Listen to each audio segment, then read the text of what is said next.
What's up, y'all? Okay, I did another video about butterfly effect, and that was today as well. But this one, I'm going to talk a little bit more about the economy and a little bit about politics too. I did talk about mostly politics in the last video, but just real quick, I just wanted to cover the fact that I think Donald Trump is doing some excellent stuff. He's calling out Hillary Clinton to run because you know what, the way the Democrats are doing things, I see their political strategy. Okay, their political strategy is to disenfranchise their own base, right? To put out candidates that the base is not really super energized about, right? And in fact, almost to disappoint them so that they get sad. And they know that a lot of them are too arrogant to walk away from the Democratic Party because that would mean they'd have to admit that they were wrong. So they know that a lot of them will stay Democrats, but they just won't vote, right? Rather than vote for a Republican, they just won't vote at all.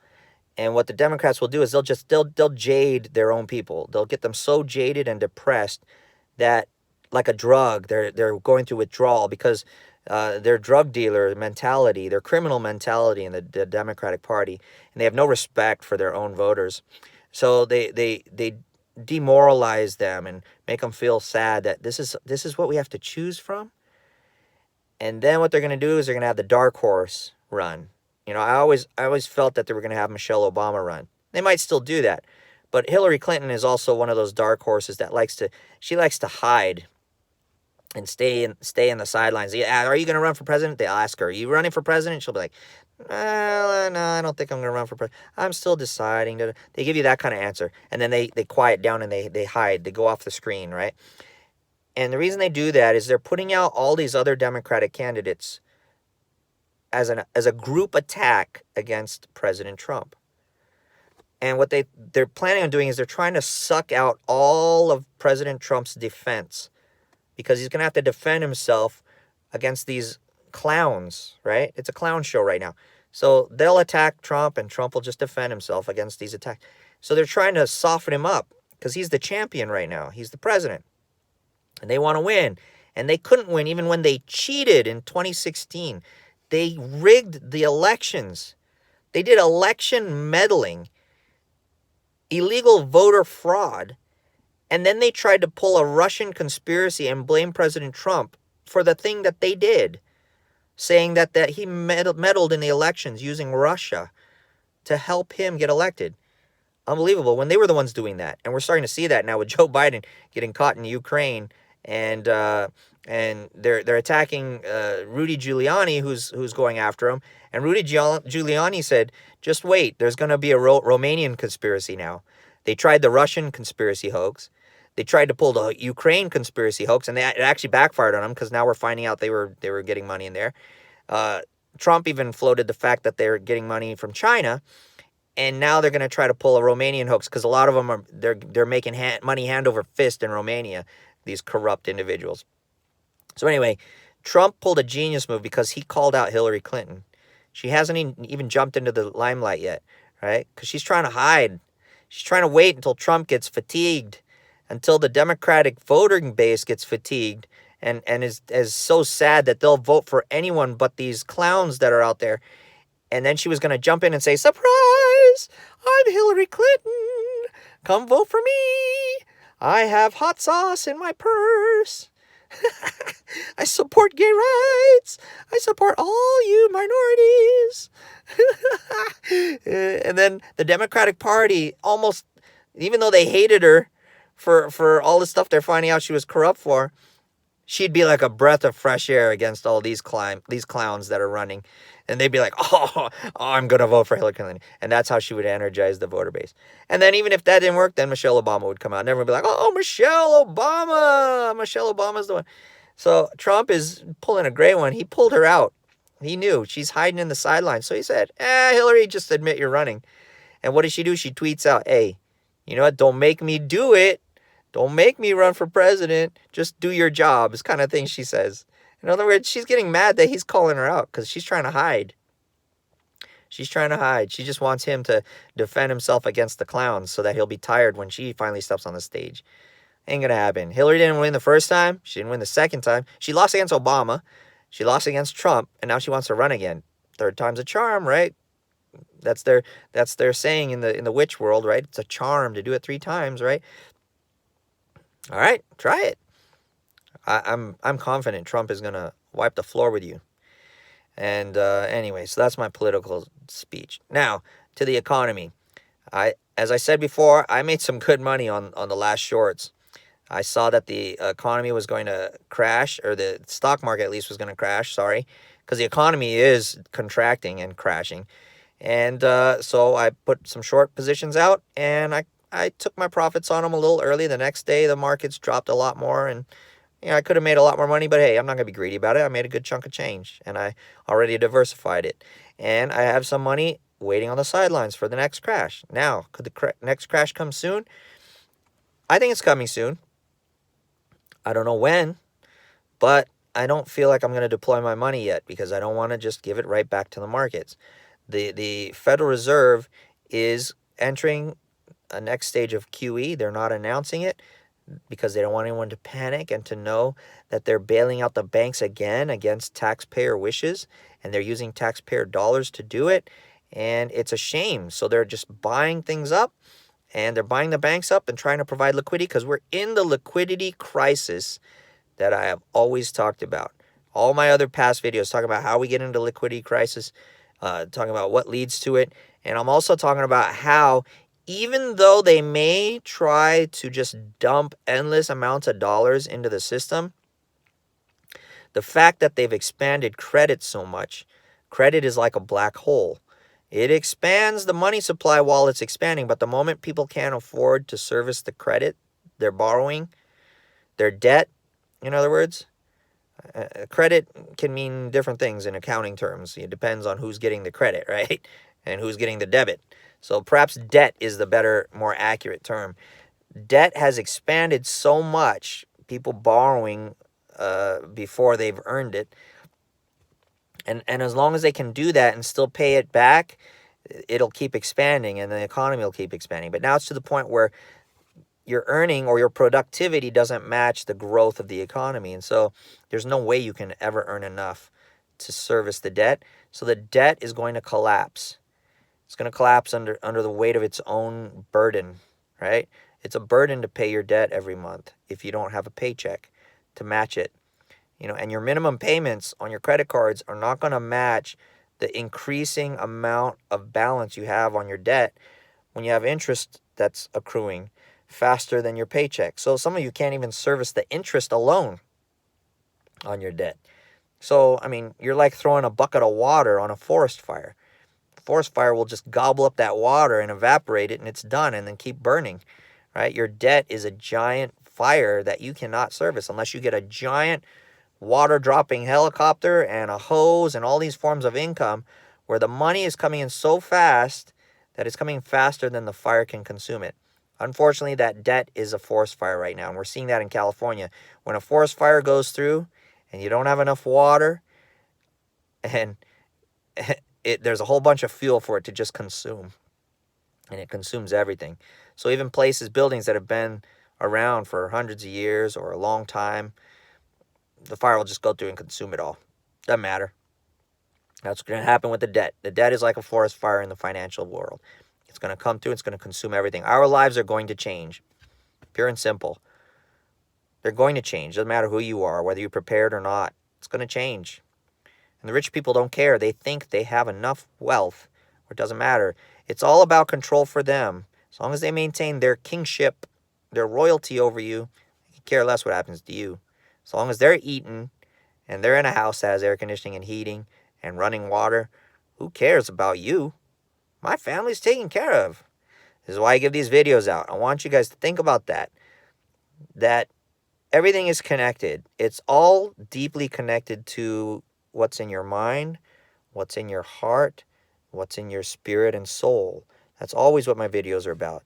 They're always about heart, mind, body, soul, right? All connected to you. And it starts with spirituality. Who do you believe in? Who's your God? Is your God there for you when no one else is? Maybe that's the right God. Unless it's a rock that you carved into something that looks like a person, and then you worship that, you're actually just worshiping yourself. That's idolatry. You're not worshiping a God. You made that. That thing isn't going to help you. It's a rock. My God is a rock, but he's a different kind of rock. He made the rocks. And I feel strong no matter what. I believe all things are possible with my God. That's why I believe in Catholicism. I'm a Christian. And I believe in Jesus Christ. I believe that even if I sin and I violate his commands, if I can correct myself, he will forgive me. And he will save me on the last day. Now, the way I believe he'll save me on the last day is not the same as a born-again Christian probably believes. They probably believe he's going to take you up into the sky somewhere and you won't get to see any tribulations. I don't believe it works that way. I believe that as long as you're in this body, you're here. You're anchored to this earth. And there will be a day that God will raise up your body along with your soul in the end, but he's going to raise up your soul first. Right? When you die, you get separated from this body and you become spirit. You are already spirit, right? I'm a ghost already. You just see this ghost because it's attached to this stuff. The energy is attached to this physical stuff. But when you die, this stuff loses the energy. The energy separates. The ghost, the spirit comes out, and this is just stuff. So someone who doesn't believe in God and doesn't have a good spirit only sees the stuff, and they don't believe in the God spirit, right? They don't even believe in ghosts. I've got a lot of ghost images I got to post for Halloween too. That I used to work at universities. They captured some ghosts on camera, and I captured some ghosts from my work in there too, some spiritual events. So I got to post those for Halloween just for fun's sake. And I don't work at the universities anymore, so it doesn't matter.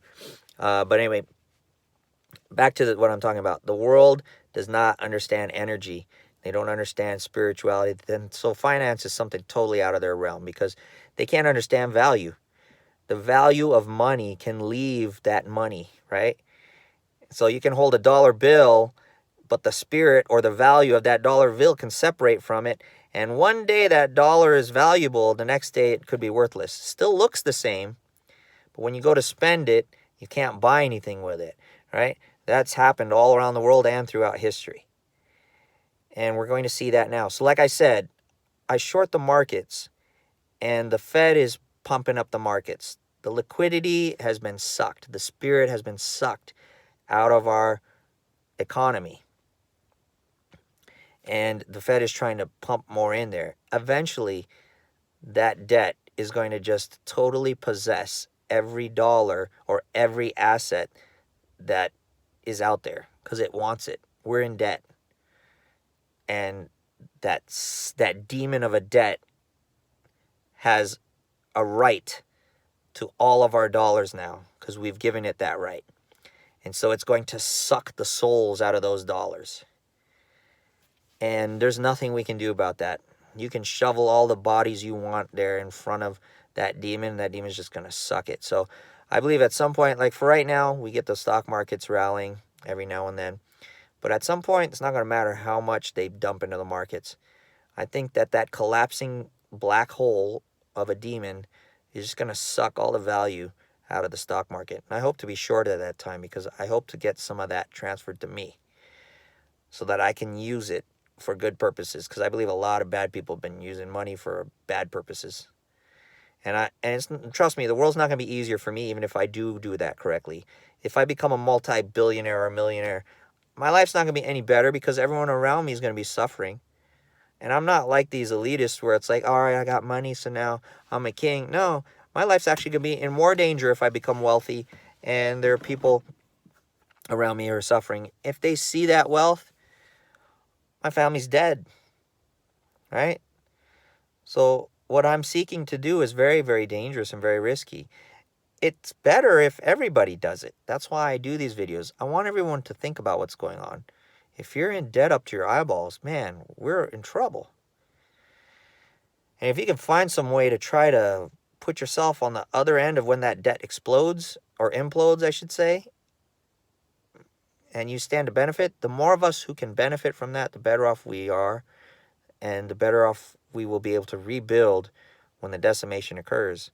And it's not related to President Trump, although somewhat it is. He's been able to get economically China and other countries from around the world to play nice. And China doesn't really like it because they're communists, they're authoritarian. They want everyone to play nice with them, but they don't want to play nice with everybody else. But Trump's been able to get them to play nice. And he's been able to get North Korea to play nice. China doesn't like that. China is one of the biggest enemies we have right now because they don't like not having control. And Trump's been able to successfully hurt them. He doesn't hurt them because he wants them to hurt. He wants them to play nice. They just don't want to. So with that, I see the debts everywhere are going to be collapsing. And it's already being shown. You're seeing that people do not want to spend money. They're scared of the economy right now. So you're going to see further contraction. So here's what I plan to do. It's not financial advice. I'm just telling you what I do. If you decide to do it, that's on you. You need to educate yourself, ultimately. Whatever I tell you, it's just to get you started. It's like hints on things that I know. You go and you do your own research. Don't come talk to me. Don't blame me if you make a bad decision. And if you make a good decision and you want to give me credit, I'm all for it too. I got donation links down on the bottom. Help support me. Send me some cryptocurrency or support one of my other affiliate links. I'm all for it. I appreciate that. But in the end, ultimately, we're all responsible for our own decisions. And so this is not financial advice. I'm not qualified to give it. I'm not licensed to give it. I don't like saying I'm not qualified for it because I do have a lot of experience. But the reality of it is, if I do say I'm qualified for it, you're going to blame me that I'm giving you advice, and I am not doing that. No way am I giving you advice. Advice is free. You can take it or leave it. It's what you do with it that matters. I go to school, and I learn a lot of stuff. And a lot of people go to school, but some people leave school, and they can't get a job, right? So it doesn't matter what you learn. It doesn't matter what kind of knowledge you have. It's your execution style that gets it done, right? It's what you do with that knowledge that gets it done or doesn't get it done. So you can't blame me for whatever you learn from me if you decide to do it and you do it poorly. Everything is also about timing. I like to tell people about that. When the ocean comes in, right, it goes out. It comes in, and then it goes out. Let's say I decide to jump right when it comes in, and I get in the water. Sploosh. And then it pulls out. I'm in the water safely. You see me do that, and you run, and then you jump, and the water goes out, and back smack, you land right on the shore. And you want to blame me because you did exactly what I did? No, you didn't do exactly what I did. I knew the timing of it. I knew how to run. I knew how to jump. I knew the timing of when the water comes in. I knew how to hit it right at the right time so that it carries me softly out where I want it to take me. You saw that, and you thought it was so easy. You ran, you jumped, and bam. That's why, to me, training and education are key. Don't blame anyone if you can't execute what you learn. So anyway, that's where I see things going. Lower interest rates, more quantitative easing, more purchasing of assets, more bond repos. In other words, the Fed's going to take some bonds off of a company's asset sheet, give them cash, or a bank's asset sheet, give them cash, so that they can seem liquid, but they're not liquid. They're really bankrupt, right? Or they'll go to a company and they'll buy shares, or they'll give them money so that they can buy shares to repurchase their own shares to make the company stay strong in the stock market. But again, like I said, a lot of the elites have taken their money out of the stock market. A lot of elites are taking their money out of banks. They're putting it in gold.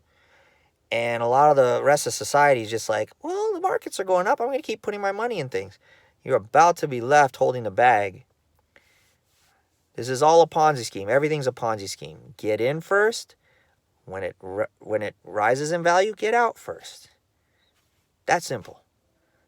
Just go by that philosophy. Get in before anyone else and get out before anyone else, and you're good. You got to know when to do that, but you're good. Everything is a Ponzi scheme. That's the way you make money in terms of speculation. You buy it when it's cheap. You get out and sell it when it's expensive. Pure and simple. All right? So, that's what I'm going to title this video. Everything's a Ponzi scheme. I may have done that already before, but hey, that's how it is. All right, y'all. If you like this content, hit that like button. Subscribe if you've never seen me before. and you're seeing me for the first time, I want you to be on my list, and I want you to know that I'm there making videos. And then hit the notification button so you know every time that I put up a new video, you can be made aware. But most importantly, share it with people you think can benefit from the type of information I share. God be with you. God bless you. May He protect us in this hard coming time that I see coming. And may He make America great again. I hope that from the ashes of whatever happens, He will make us rise again, as His Son did on the last day. You know, in 3 days, you tore down this temple and I shall rebuild it, as He says, right? May He do that same thing here with us. America has become very pagan, very occult, very evil and corrupt. May we raise ourselves up after this thing burns down, just like in California. When the homes burn down, they rebuild them. May that same thing happen with us. And may we be rebuilt stronger to withstand anything in the future and wiser to prevent it from happening again. And may we always seek God to defend us and to protect us from everything that we can't foresee and can't do for ourselves. But we thank you, God, for all the blessings and benefits you've given us. And we always give you all the highest glory and acknowledgement and praise and thanks for every benefit you give us. Amen. God bless you. Take care.